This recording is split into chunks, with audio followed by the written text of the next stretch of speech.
অধ্যাপক গোলাম রসুল, বিশেষ অতিথি বাংলাদেশ জামাতে ইসলামীর কেন্দ্রীয় নির্বাহী পরিষদের সম্মানিত সদস্য জনাব মোবারক হুসাইন, কর্মপরিষদ সদস্য বিশিষ্ট আলেমে দ্বীন মুহাদ্দিস আব্দুল খালেক, মঞ্চে বসা আঞ্চলিক, স্থানীয় এবং জেলা নেতৃবৃন্দ, বন্ধু সংগঠনের ভাই ও বোনেরা, সহকর্মী বন্ধুগণ, সাংবাদিক ভাইয়েরা, আল্লাহ তাবারক তাআলার শুকরিয়া আদায় করছি। সাংবাদিকদের উপর মানুষ ক্ষেপে গেছে। আপনারা তো খেপবেন 5 তারিখের আগে, এখন 5 তারিখ চলে গেছে, এখন আর খেপেন কেন? আপনারা একটু তাদেরকে তাদের দায়িত্বটা পালন করতে দেন। এটা তাদের পেশাগত দায়িত্ব। এখানে না দাঁড়ালে তারা ভালো করে আজকের এই সমাবেশকে ধারণ করতে পারবে না। আল্লাহ তাআলা যারা ধৈর্যশীল তাদের জন্য সুসংবাদ দিয়ে বলেছেন, ইয়া আইয়ুহাল্লাযীনা আমানুস্তাঈনু বিস-সাবরি ওয়াস-সালাহ। নামাজ এবং সবরের মাধ্যমে আল্লাহ তাআলা তার সাহায্য কামনা করতে বলেছেন। এরপরে বলেছেন, এইরকম যারা করবে আমি তাদের সাথে আছি, ইন্নাল্লাহা মা'আস-সাবিরিন। আপনারা কি চান না যে আল্লাহ তাআলা আপনাদের সাথে থাকুন? তাহলে আশা করি এই ভাইদেরকে আপনারা আর কষ্ট দিবেন না। তারা তাদের পেশাগত দায়িত্ব পালন করছে। এর আড়ালে যারা পড়ে গেছেন, আল্লাহ তাআলার দরবারে দোয়া করি তারা যদি চামড়ার চোখ দিয়ে আমাকে নাও দেখতে পারে, আল্লাহ যেন দিলের চোখ তাদের খুলে দেন। প্রিয় সম্মানিত ভাইরা, আমি দুঃখ প্রকাশ করছি, এত বড় কর্মী সম্মেলন যশোর জেলার ভাইদের নিয়ে হলো, কিন্তু আমরা আমাদের বোনদেরকে এই ধরনের আয়োজনে আমরা সম্পৃক্ত করতে পারলাম না। ভবিষ্যতে ইনশাআল্লাহ আমরা চেষ্টা করব। ভাইরা যারা এসেছেন তারা মনের পকেটে নিজের কুরাক নিয়ে যাবেন এবং বোনদের জন্যও কিছু নিয়ে যাবেন, পরিবারের সবার জন্য নিয়ে যাবেন, সমাজের জন্য, আপনজন প্রিয়জনের জন্য নিয়ে যাবেন। তাহলে ঘাটতি ইনশাআল্লাহ কিছুটা পূরণ হবে। আমার প্রিয় সম্মানিত ভাই ও বোনেরা, বাংলাদেশ আমাদের প্রিয় দেশ। আল্লাহ তাআলা মেহেরবানি করে এই দেশের আমাদেরকে জন্ম দিয়েছেন।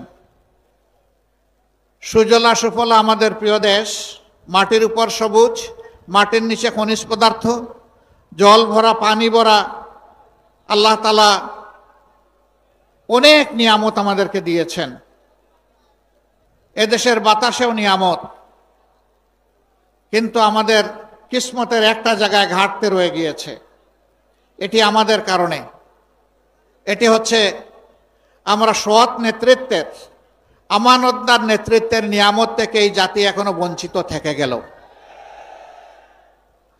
এই জায়গাটা পরিপূর্ণ না হলে আমাদের প্রিয় জাতি সত্যিকার অর্থে মর্যাদাপূর্ণ জাতি হতে পারবে না।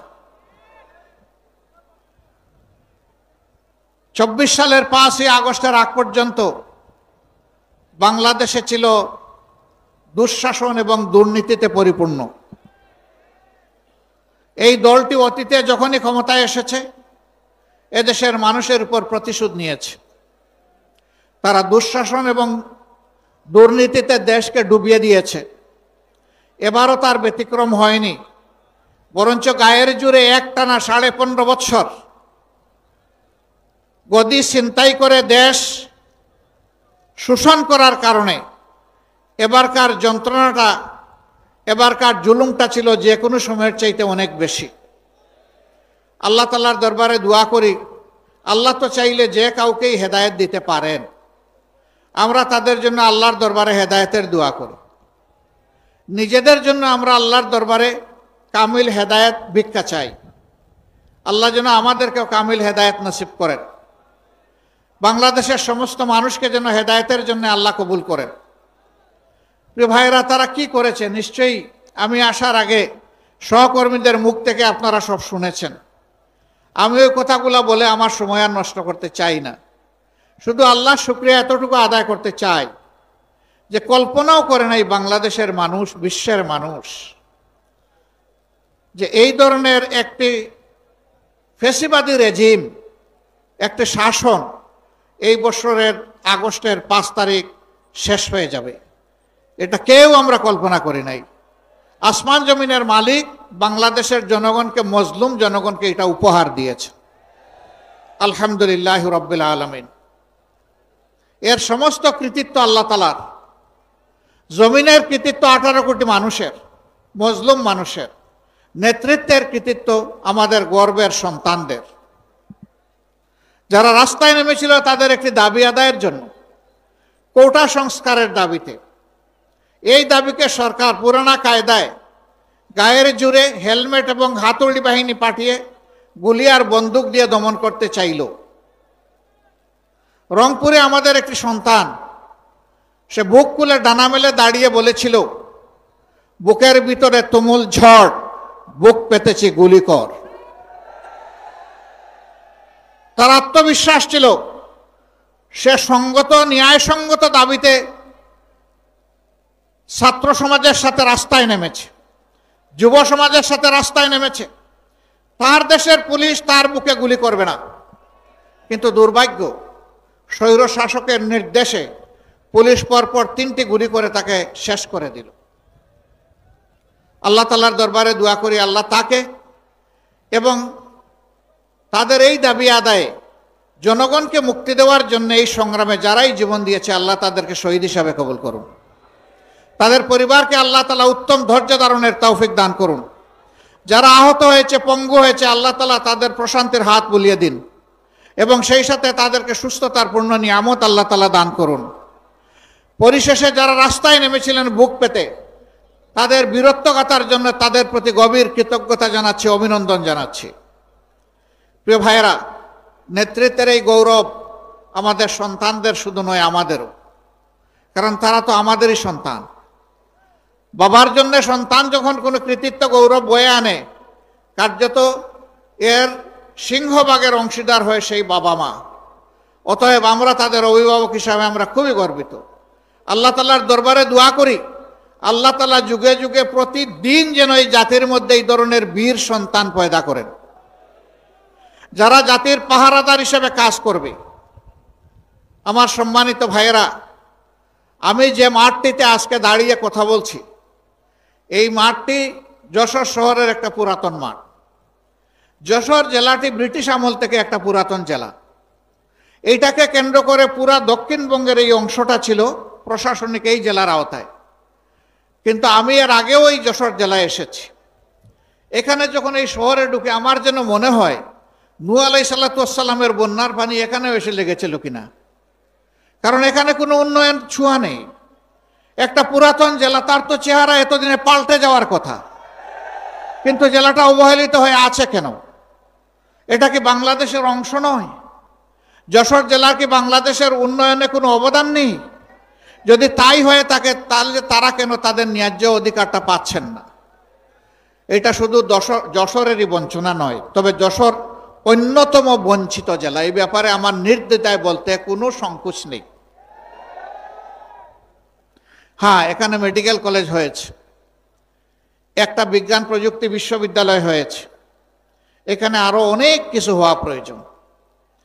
এই শহরটাকে কেন্দ্র করে একটা নগর গড়ে ওঠা প্রয়োজন। এটা নাগরিক সমাজের একটা প্রাণকেন্দ্রে পরিণত হওয়া প্রয়োজন। এত বড় শহর, তার মধ্যে ভালো একটা পার্ক নেই, ভালো কোনো জলাধার নাই, খেলার কোনো উন্নত মানের মাঠও নেই। কেন এই বিধ্বস্ত দশা? কেন? কারণ একটাই, মানুষের বিবেক যখন কাজ করে না, মানুষ যখন আল্লাহকে ভয় করে না, তখন ক্ষমতাতে বসার আগে মানুষের পা ধরে চুমু খায়, আর ক্ষমতাতে বসে গেলে মানুষকে ভুলে যায়। তখন নিয়ত করে যে 5 বছর পরে আরেকবার পা ছুঁয়ে নেব, মাঝখানটা মালিক আমি আর তোমরা সবাই ভাড়াটিয়া। এই মানসিকতা না থাকলে বৈষম্য হবে কেন? বাংলাদেশের সকল অঞ্চলে সুষম উন্নয়ন হবে।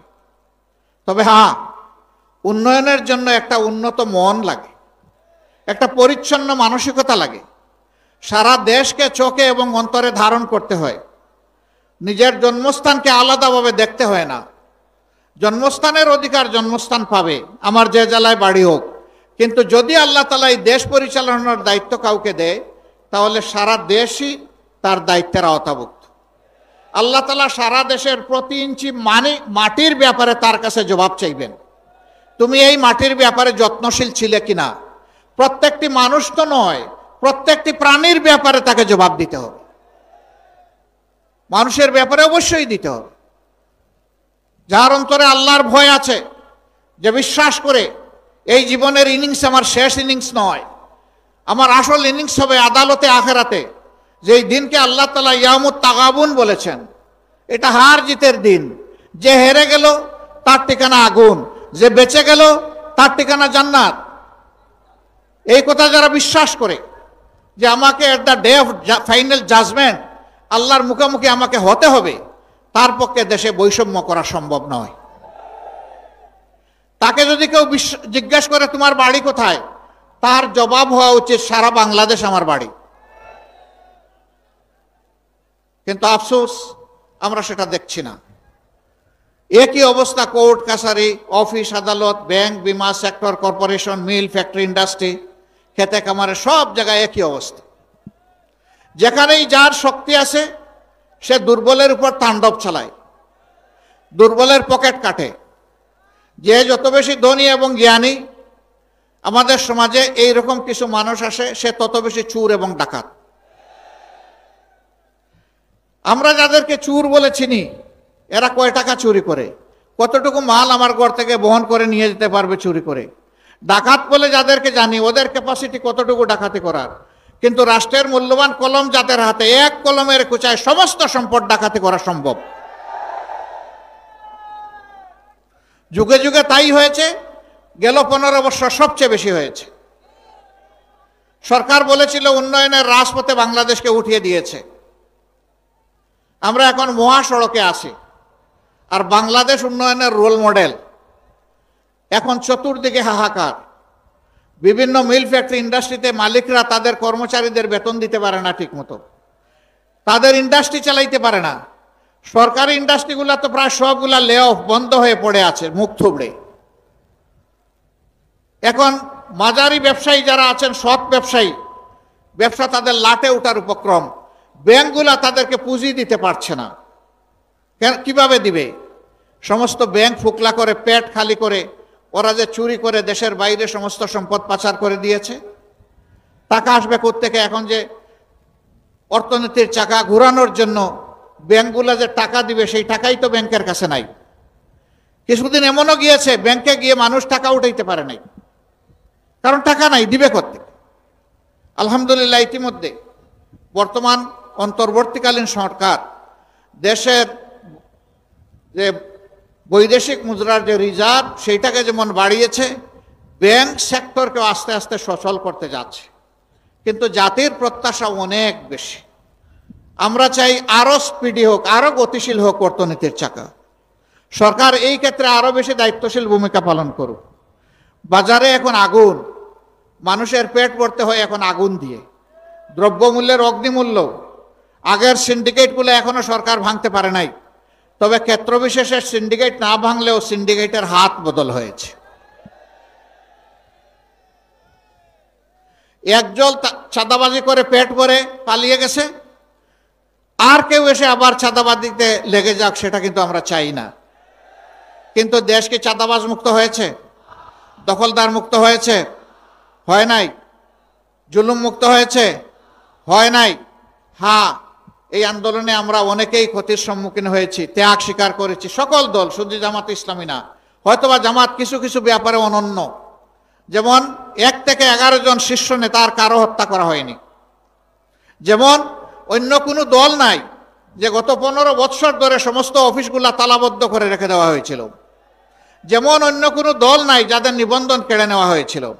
অন্য কোনো দল নাই বেদিশা হয়ে যাদেরকে শেষ মুহূর্তে নিষিদ্ধ ঘোষণা করেছিল। এই সমস্ত বিষয়গুলো জামাতের সাথে সম্পর্কিত। কিন্তু লোক মরেছেন সকল দলের, পঙ্গু হয়েছেন সকল দলের, জেলে গিয়েছেন সকল দলের, হাজার লাখো মামলা, দফায় দফায় জেল কেটেছেন অনেকেই। তাদের সকলের প্রতি আমরা গভীর শ্রদ্ধাশীল, সহানুভূতিশীল। কিন্তু বিনয়ের সাথে একটা কথা বলতেই হবে আমাকে, যে 2000-এর কম বেশি আমাদের বুকের সন্তানেরা জীবন দিয়ে, রক্ত দিয়ে আমাদেরকে আজকে এই উন্মুক্ত পরিবেশ এনে দিয়ে গেল, তাদের রক্তের প্রতি আমরা যেন বেঈমানি না করি, আমরা যেন বিশ্বাসঘাতকতা গাদ্দারি না করি। তারা বৈষম্যের বিরুদ্ধে, দুঃশাসনের বিরুদ্ধে, দুর্নীতির বিরুদ্ধে তারা আওয়াজ দিয়েছে। এখন যদি একই কাজ কেউ করে তাহলে নিঃসন্দেহে তারা ঘৃণিত হবেন এবং নিন্দিত হবেন। আমরা আমাদের সকল সহকর্মীকে অনুরোধ জানাই, এই সমস্ত ঘৃণিত কাজে কেউ হাত বাড়াবেন না, কেউ চাঁদাবাজ হবেন না, কেউ ফুটপাতের দখলদার হবেন না, কেউ বাজার হাটের দখল জোর করে নেবেন না, কেউ জলমহাল বালিমহাল জোর করে দখল করবেন না। এই সমস্ত ঘৃণিত কাজের মাধ্যমে আমাদের কোনো রিজেকের প্রয়োজন নেই। আল্লাহ হালাল পথে আমাদেরকে যা দিবেন তাই নিয়ে আমরা সন্তুষ্ট থাকবো ইনশাআল্লাহ, আর আমরা আল্লাহর শুকরিয়া আদায় করতে থাকব। বন্ধুগণ, এই যন্ত্রণাগুলো আমাদের পিছ ছাড়ছে না। এরকম এখন আবার অনেকে তখন আক্রান্ত আহত হয়েছেন, এখন মামলা করতে গিয়ে 500-700 মানুষের বিরুদ্ধে মামলা। 500-700 মানুষকে, একটা মানুষকে মারতে আসছিল না, আসলে 10 জন 20 জন 30 জন এসেছে। আমরা এই পরিবর্তনের সাথে সাথে বলেছি, অবশ্যই অন্যায়ের প্রতিকার চাওয়ার আইনগত বৈধ নাগরিক অধিকার সকলের আছে, কিন্তু সাবধান, কোন নিরীহ মানুষকে মামলার আসামি করবেন না। আমাদের সংগঠন কোথাও কোনো নিরীহ মানুষকে মামলার আসামি করে নাই। যারা করেছেন তাদের প্রতি বিনয়ী অনুরোধ, এই মামলা দিয়ে মেহেরবানি করে বাণিজ্য করে মানুষকে হয়রান করবেন না। যদি কেউ সত্যিকারের কালপ্রিট হয় অবশ্যই তার নামে মামলা দেন। আপনাদের সাথে আমরাও আপনাদেরকে সহযোগিতা করব, এই মামলা আমরাও লড়বো আপনাদের সাথে, আপত্তি নেই। কিন্তু 10 জন দুষ্কৃতিকারীকে শায়েস্তা করতে গিয়ে যদি 100 জন নিরীহ মানুষকে এখানে আনেন তাহলে মামলাটাই আপনারা শেষ করে দেবেন। এই কাজটা মেহেরবানি করে কেউ করবেন না। সম্মানিত ভাইয়েরা, এই বাংলাদেশে সবচেয়ে বেশি ক্ষতি হয়েছে আমাদের শিক্ষার ক্ষতি। আজকে আমাদের যুবক যুবতীরা মাস্টার্স গ্র্যাজুয়েশনের সার্টিফিকেট নিয়ে তারা এখন দুয়ারে দুয়ারে ঘুরে, তাদের কাঙ্ক্ষিত একটা চাকরি তারা পায় না। দুটি কারণে পায় না। একটা কারণ হলো, একটা গোষ্ঠীর কাছে সমস্ত মানুষের কিসমত হাইজ্যাক হয়ে গিয়েছিল। এই গোষ্ঠী বাংলাদেশকে তাদের জমিদারি মনে করত। তাদের আনুগত্য যারা করবে না তাদের জন্য এই দেশে বাঁচার কোনো অধিকার ছিল না। তাদের হাবভাবটা এরকম ছিল বন্ধুগণ। এখন তারা বিদায় নিয়েছে, এখন তো সেইটা থাকা উচিত নয়। কিন্তু শিক্ষা ব্যবস্থার যে বিধ্বস্ত অবস্থা, শিক্ষার যে মান হওয়া উচিত, বিশেষ করে নৈতিক মান থাকা উচিত, আমাদের শিক্ষা ব্যবস্থা এটা একেবারেই চলে গেছে, নাই। আমরা ইনশাআল্লাহ এই দেশটাকে শিক্ষা দিয়েই প্রথমে গড়া শুরু করব, আল্লাহ যদি আমাদেরকে তৌফিক দেন। কারণ শিক্ষা জাতির মেরুদণ্ড। যেই জাতিতে জ্ঞানী এবং শিক্ষিত মানুষ তৈরি হয়, এই জাতি বিশ্বের দরবারে বুক উঁচু করে দাঁড়ায়। আর যেই জাতিতে জ্ঞানী এবং শিক্ষিত মানুষ থাকে না, এই জাতি সবসময় বিশৃঙ্খলা এবং বিপর্যয়ের মধ্যে পড়ে থাকে। আমরা আমাদের জাতিকে আর বিশৃঙ্খলায় ফেলতে দিব না কাউকে ইনশাআল্লাহ। আমরা এমন শিক্ষা উপহার দিতে চাই যে আমাদের সন্তানেরা শিক্ষার পাঠ চুকিয়ে যখন বের হবে, সাথে একটা সার্টিফিকেট নিয়ে শুধু বের হবে না, সাথে একটা কাজ নিয়েও বের হবে ইনশাআল্লাহ। আমরা আমাদের যুবক যুবতীদের হাতকে কর্মীর হাতে পরিণত করতে চাই। সেই কর্মীর হাতগুলা এক মোহানায় এনে আমরা আমাদের দেশকে গড়তে চাই, সামনের দিকে নিয়ে যেতে চাই। এবং এইভাবেই ভবিষ্যতের এই জেনারেশনের হাতে বাংলাদেশের দায়িত্ব আমরা তুলে দিতে চাই। আমাদের এই বক্তব্যকে কেউ কেউ বিকৃত রুচিবোধের জায়গা থেকে প্রশ্নবিদ্ধ করেন। তারা বলেন, আপনি কি দেশের মালিককে দায়িত্ব তুলে দেবেন? অবশ্যই আমি দেশের মালিকদের একজন, কারণ এই দেশে 18 কোটি মানুষ এই দেশের মালিক। সুতরাং একথা বলার বৈধ অধিকার আমার এবং সবার আছে। যারা এটা বলে আসলে তারাই মালিক হওয়ার জন্য দুঃস্বপ্ন দেখছে। তারা চায় না আমাদের যুবকরা এগিয়ে যাক। আমাদের যুবকদের এই নেতৃত্ব তাদের পছন্দ হয়নি। যাদের পছন্দ হয়েছে তারা তাদের প্রতি অবশ্যই দায়বোধ অনুভব করে এবং কৃতজ্ঞতা প্রকাশ করে। আমরা তাদেরকে পছন্দ করেছি, তারা আমাদের গর্বের ধন, তারা আমাদের বীর। আমরা তাদের জন্য গর্বিত ইনশাআল্লাহ। আমার সম্মানিত ভাইয়েরা, বাংলাদেশ জামাত ইসলামী এমন একটা রাষ্ট্রের স্বপ্ন দেখে যেই রাষ্ট্রে আকাশ এবং পাতালের ব্যবধান থাকবে না নাগরিকদের মাধ্যমে। কেউ গাছতলায় আর কেউ বিষতলায়, এটা হবে না অবস্থা। একটা সামঞ্জস্য থাকবে, সমতা নয় ভারসাম্য থাকবে ইনশাআল্লাহ। অধিকারের জন্য হাহাকার করতে হবে না। বিচার বিভাগকে মেরুদণ্ড সোজা করে দেওয়া হবে, যাতে সেই বিচার বিভাগ রাষ্ট্রের প্রেসিডেন্টকেও দ্বিতীয় কোনো চোখে না দেখে, একই চোখে যেন দেখে, একই চোখে সমস্ত নাগরিককে দেখবে। তিনি কে এটা বিবেচ্য বিষয় নয়। তিনি অপরাধ করে থাকলে যেই অপরাধী হন তাকে বিচারের আওতায় আসতে হবে। সেই বিচার যখন কায়েম হবে, আলহামদুলিল্লাহ, ইনসাফ যদি সমাজে কায়েম হয়, তাহলে কাউকে অধিকার চাইতে হবে না। রাষ্ট্রের দায়িত্ব হবে অধিকারের খোঁজ নিয়ে যার অধিকার তার হাতে পৌঁছে দেওয়া। আমরা এমন একটি রাষ্ট্র দেখতে চাই। আমরা এমন একটি রাষ্ট্র দেখতে চাই যে রাষ্ট্রের নাগরিকদের মধ্যে আর কোনো বিভাজন বিভক্তি থাকবে না। সমস্ত দেশ এবং জনগণ ঐক্যবদ্ধ হবে। এই ঐক্যবদ্ধ নাগরিক সমাজই একটা ঐক্যবদ্ধ দেশ করবে ইনশাআল্লাহ। মুক্তিযুদ্ধের পক্ষে বিপক্ষে আর কত চেতনার বড়ি বিক্রি করবেন আপনারা? অনেক করেছেন। 53টা বছর এই জাতির কপাল থেকে আপনারা ছিনিয়ে নিয়েছেন। জাতিকে আপনারা দাসে পরিণত করেছেন। আমরা আর কারো দাস হব না ইনশাআল্লাহ। মুক্তিযুদ্ধের চেতনা আপনাদের কোথায় যায়? যখন ভারতের প্রধানমন্ত্রী বলে বিজয় দিবসটা 16 ডিসেম্বর ভারতের বিজয়, বাংলাদেশের নামে একটা শব্দ পর্যন্ত উচ্চারণ করে না, তখন তো আপনাদের মুখে আমরা কোনো বুলি দেখি না। আমরাই তার প্রতিবাদ করেছি এবং যারা দেশকে ভালোবাসে তারাও প্রতিবাদ করেছে, কিন্তু যারা চেতনা বিক্রি করেন তাদের মুখে আমরা কোনো বুলি সেদিন দেখি নাই। আপনাদের এই চেতনা, আপনাদের এই ভালোবাসা আপনারা রাখেন, এখন গুটাইয়া রাখেন। 53.5 বছর এটা আমরা দেখেছি। এখন দেশকে তার আপন গতিতে আল্লাহর রাস্তার সামনের দিকে এগিয়ে যেতে সুযোগ দিন, রাস্তা পরিষ্কার করে দিন। আরেকটা বিভাজন লাগায়, সংখ্যাগুরু সংখ্যালঘু। কিসের সংখ্যাগুরু সংখ্যালঘু? এই দেশে আল্লাহ যাদেরকে পয়দা করেছেন তাদের সকলেই এই দেশের গর্বিত নাগরিক। সকলের অধিকার, সাংবিধানিক অধিকার সমান। এখানে সংখ্যাগুরু সংখ্যালঘু কিসের? একটা মানুষ তার পছন্দ মতো ধর্ম সে কবুল করবে। ইসলাম ধর্ম কাউকে এই ব্যাপারে জোর জবরদস্তি করার এখতিয়ার দেয় নাই। ধর্ম বর্ণ মিলেমিশে আমরা এই দেশে বসবাস করব। আল্লাহর কাছে যার যার জবাবদিহি তার তার। আরেকজনের জবাব আমাকে দিতে হবে না, আমার জবাব আরেকজনকে দিতে হবে না। সুতরাং এখানে ধর্ম নিয়ে কোনো বাড়াবাড়ি এবং বিভাজন বিভক্তি চলবে না, অধিকার খর্ব করা চলবে না। এরা এই কথাগুলো বলে কার্যত নির্দিষ্ট ধর্মের ভাই বোনদেরকে এরা ক্ষতি করেছে, শোষণ করেছে, লাঞ্ছিত করেছে। এদের অধিকার অনেক ক্ষেত্রে তারা কেড়ে নিয়েছে। কিন্তু দুঃখের বিষয়, যারা কেড়ে নেয় তাদের ব্যাপারে আওয়াজ না দিয়ে এদেশের দেশপ্রেমিক ইসলামপন্থী দলগুলোর বিরুদ্ধে আওয়াজ দেওয়া হয়। এর কারণে ডাকাতরা আরো দ্বিগুণ উৎসাহ নিয়ে ডাকাতি করে, তাদের ক্ষতি করে। আমি 13 সালে জাতিসংঘের মানবাধিকার কমিশনকে চিঠি লিখেছিলাম। আমাদের বিরুদ্ধে এই সংক্রান্ত যত অভিযোগ করা হয়েছে, আমি সেই অভিযোগের বিচার চাই। আমি চাই জাতিসংঘের অধীনে একটা নিউট্রাল ইনকোয়ারি কমিটি করা হোক। সেই ইনকোয়ারি কমিটি বাংলাদেশে আমরা আসলে আমরা সর্বাত্মক সহযোগিতা করব।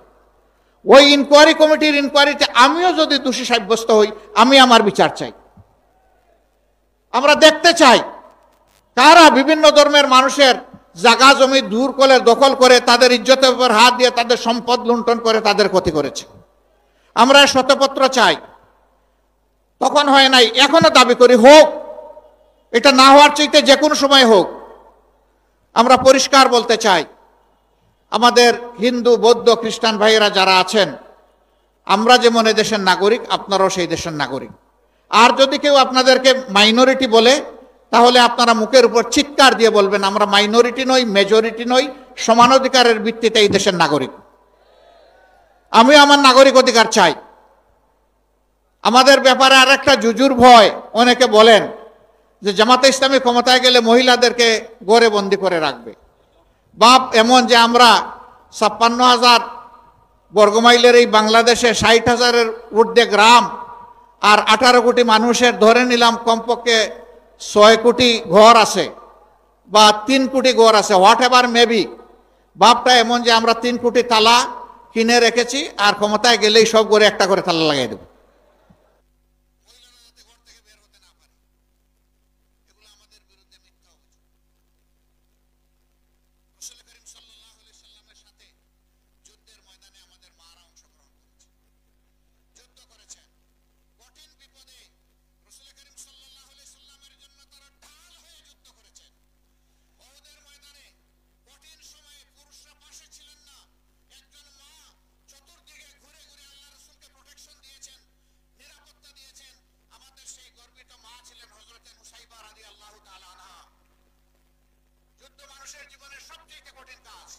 সেই কাজে আল্লাহ রাসূল মহিলাদেরকে বারণ করেন নাই, সঙ্গে নিয়ে গিয়েছেন। আমরা কারা আমাদের মাদেরকে ঘরে বন্দী করার? যিনি বাইরে গিয়ে দেশের উন্নয়নে অবদান রাখতে পারবেন, আগ্রহী, তার যোগ্যতা, তার দক্ষতা তাকে সঠিক জায়গায় নিয়ে যাবে ইনশাআল্লাহ। তারা দুইটা বাড়তি জিনিস সেদিন বুক করবেন, একটা হচ্ছে তাদের সম্মান, আর একটা হচ্ছে তাদের নিরাপত্তা। এখন সমাজে তাদের মর্যাদাও স্বীকার করা হয় না, আর নিরাপত্তা তো দেওয়াই হয় না। তারা বিভিন্ন জায়গায় বিভিন্নভাবে তারা লাঞ্ছিত হন, অপদস্থ হন। যখন পুরাণিক সমাজ কায়েম হবে ইনশাআল্লাহ তাআলা আযীম, তারা এই দেশে বসবাস করে বলবেন, আমি এ দেশের একজন গর্বিত মা। সেদিনটি আসুক, আমরা আল্লাহর দরবারে দোয়া করি। আমরা সমস্ত মায়ের জাতিকে মা হিসাবে দেখি। এক চালাক বন্ধু আমাকে একদিন জিজ্ঞেস করে, স্ত্রীকে কি হিসাবে দেখবো? তারেও কি মা হিসাবে দেখবো? হ্যাঁ, তারেও মা হিসাবে দেখবেন, তবে আপনার মা না, আপনার সন্তানের মা। দুনিয়ায় দুইজন মাত্র মানুষ এসেছে যারা মায়ের পেট ছাড়া দুনিয়ায় জন্ম নিয়েছেন। একজন হযরতে আদম আলাইহিস সালাম, আরেকজন তার সঙ্গে হযরতে হাওয়া আলাইহিস সালাম। আর কোনো মানুষ দুনিয়া পয়দা হয়নি মায়ের পেট ছাড়া। এমনকি ঈসা আলাইহিস সালামের বাপ ছিলেন না, কিন্তু মা হযরতে মরিয়ম আলাইহিস সালাম ছিলেন। অতএব মায়ের কাছে আমরা সবাই ঋণী। আমরা আসলেই আমাদের মায়ের জাতকে, মায়ের জাতের সম্মানটাই ফিরাইয়া দিতে চাই। আল্লাহ যেন সেই শক্তি আমাদেরকে দান করেন। প্রিয় ভাইয়েরা, আমরা এমনই একটি বাংলাদেশ চাই যেই দেশে চাঁদাবাজদের কোনো অস্তিত্ব থাকবে না, দখলদারদের অস্তিত্ব থাকবে না, কোর্ট কাছারি আদালত কোথাও ঘুষ চলবে না। বলবেন এত অল্প বেতনে তখন চলবে কেমনে মানুষগুলো? হ্যাঁ, সেই ক্ষেত্রে বেতন বৈষম্য দূর করে সেটাকে সমন্বিত করা হবে ইনশাআল্লাহ। এখন তো বেতন দেই না বলে 100 গুণ বেশি নিয়ে যায়, তখন 2 গুণ বাড়িয়ে দিলে মানুষ শান্তির সাথে এই দেশে বসবাস করবে ইনশাআল্লাহ। সবাইকে তার কাজের ব্যাপারে মূল্যায়িত করা হবে ইনশাআল্লাহ। আমরা এমন একটি দেশ চাই যে এই দেশ হানাহানির দেশ হবে না, মানবিক বাংলাদেশ হবে। তবে নিঃসন্দেহে এমন একটি দেশ চাই যারা ফেসিবাদের কাছে মাথা নত করবে না, যারা কোনো আগ্রাসী সাম্রাজ্যবাদ মেনে নেবে না, দুনিয়ার সমস্ত দেশ হিসাবে বন্ধু হিসাবে দেখবে, কাউকে প্রভুর জায়গায় বসাবে না। এমন একটি জাতি আমরা গড়তে চাই। আপনারা কি সেই জাতি গড়তে চান? শিওর। বাংলাদেশ জামাত ইসলামী অঙ্গীকারবদ্ধ। আপনাদেরকে হাত মজবুত করতে হবে, দিল শক্ত করতে হবে, কদম চালু করতে হবে, দৃষ্টি প্রসারিত করতে হবে এবং হৃদয় প্রসারিত করতে হবে। পারবেন? বড় চ্যালেঞ্জের কথা বলে দিলাম, সহজে করা কিন্তু অত সহজ না। তবে ইনশাআল্লাহ আমাদেরকে পারতেই হবে। এই সংগঠনটি বাদ দিয়ে আর কারে নিয়ে এই দেশের মানুষ স্বপ্ন দেখবে একটু বলেন তো? কারে নিয়ে স্বপ্ন দেখবে একটা দুর্নীতি মুক্ত দেশ হবে? কারে নিয়ে স্বপ্ন দেখবে একটা চাঁদাবাজ মুক্ত দেশ হবে? কারে নিয়ে স্বপ্ন দেখবে একটা দুঃশাসন মুক্ত দেশ হবে? আপনাদের দিকে মানুষ চেয়ে আছে। বন্ধুগণ, এগিয়ে আসতে হবে। আমরা এই কাজের জন্য তৈরি আছেন? তাইলে আরো কুরবানির জন্য তৈরি হন, আরো কুরবানির জন্য তৈরি হন। আপনাদের মাধ্যমে সমাজের মানুষের কাছে আমি 2-1টা জিনিস চাইব। নাম্বার 1, আমরা যদি দেশের জন্য, জাতির জন্য কাজ করি, আমরা আপনাদের একটু ভালোবাসার কাঙ্ক্ষাল। আপনারা যেন আমাদেরকে একটু ভালোবাসা উপহার দেন। নাম্বার 2, ভালোবাসার সাথে আপনাদের জন্য একটু সমর্থন এবং সহযোগিতা পাই। নাম্বার 3, সমর্থন সহযোগিতার পাশাপাশি জাতীয় চ্যালেঞ্জ মোকাবিলায় আপনাদেরকে যেন আমরা আমাদের পাশে পাই। নাম্বার 4, এই জাতিকে বদলে দেওয়ার জন্য আপনাদের অন্তরে যেন আমাদের জন্য একটা জায়গা পাই। এই 4টা জিনিস যদি দেশবাসী আমাদেরকে উপহার দেন, আমরা দেশবাসীর কাছে চিরকৃতজ্ঞ থাকব। ক্ষমতায় যাওয়া আমাদের উদ্দেশ্য নয়, দেশে একটা সুশাসন কায়েম করা আমাদের মূলত উদ্দেশ্য। সম্মানিত ভাইয়েরা, বলছিলাম যে অনেক মানুষ শহীদ হয়েছে, যশোরেও শহীদ হয়েছে। যশোরের 4 জন সন্তান এই আন্দোলনের সময়,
ইনসাফের সৌধের উপর প্রতিষ্ঠিত করব এবং একটা সাম্যের মানবিক বাংলাদেশ গড়ব। আল্লাহ আমাদের সহায় হোক। আল্লাহ হাফিজ। বাংলাদেশ জিন্দাবাদ। বাংলাদেশ জামাতে ইসলামী জিন্দাবাদ। আসসালামু আলাইকুম ওয়া রাহমাতুল্লাহ।